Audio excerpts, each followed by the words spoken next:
And it's hello from New South Wales.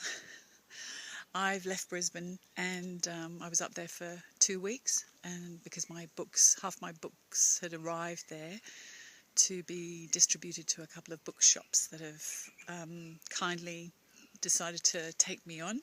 One of them being the Mary Ryan's bookstore in New Farm, and the other one being the Relaxation Centre in Alderley.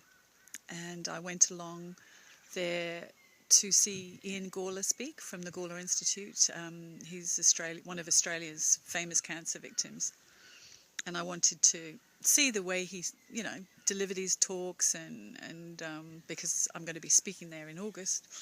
So I just wanted to have a look and see what's what. And a load of beautiful geese have just flown across the sky. Sorry, but that was gorgeous. So I went there and I met his wife, and his wife's a doctor. And Lionel, the founder of the Relaxation Centre, introduced me to her and told her that I'd written a book called The Irritable Brain Syndrome and that I used to have Crohn's disease. And of course her first reaction was, what do you mean used to? i.e. it's an incurable disease. So I started speaking to her a little, and then she said, I want to read your book, and will you sign it? And I'm like, okay. So she did, and then I gave her my new card that sort of says like author and public speaker, and she said, you speak. Then this little big bubble came out of my head, I'm speaking to you, aren't I? It's about the same, isn't it? Anyway, so she said, we must have you down at the Gawler Institute. So hopefully, that will follow through, and I'll be speaking down there. I'm an I don't like ex-sufferer because, it just happens and then it doesn't happen. So I've had breast cancer and skin cancer.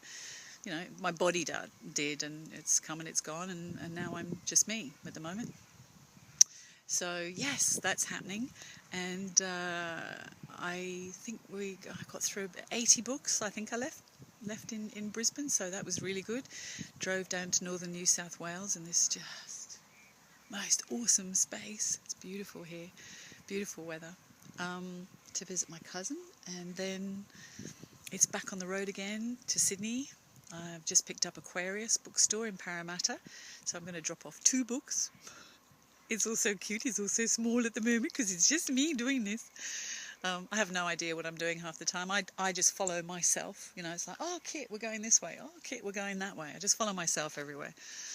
So I'm going down to drop 2 books off there, and Ariel Books in Paddington, in Sydney, they have 5 books. So after that, just get in the car again and just drive on to the next town, spend the night, get up and go to Melbourne. And then hopefully the Theosophical Society bookstore in Melbourne is where I'm going to head to. And because they also have speakers come, people who talk about the books, etc. So I'll be off there and go and find out what I can find out there. And then I get on a ferry and I go back to Tassie. And apparently the weather is freezing cold right now. Anyway, I just thought I'd drop in and say, yay, it's the book's out, and it's really good. I feel really good about it. I think apart from the awesome responses I'm getting, there is a big eagle that has just flown past. Don't you love this place? Anyway, sorry about that. One of the biggest buzzes was giving a book to a young girl in a shop. So I was just in a shop, and then we were just having a conversation about a bag, and the next minute I find out she's English. Oh yeah, so am I. And then the conversation just ensued, and she said, my cousin's got Crohn's disease.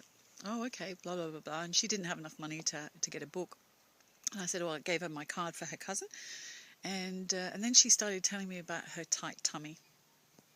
And I said, you haven't come for your cousin, you've come for you. And I got a book and I gave it to her. And she said, I haven't got no money. I said, you don't have to, because the book's already yours. It's for you. And she was just beautiful, and just sent me an awesome email the next day. And again, same thing, the story that happens prior to the changes in our body, things that she was having to go through in her early childhood. We have to be so mindful of our minds, if that makes any sense at all. Be mindful of your mind. Be the observer. Be the observer of your mind and check what it's thinking. And if it's thinking bad stuff, just say no, because you've got to choose to feel good stuff, hopefully. Hopefully that's what you wanna.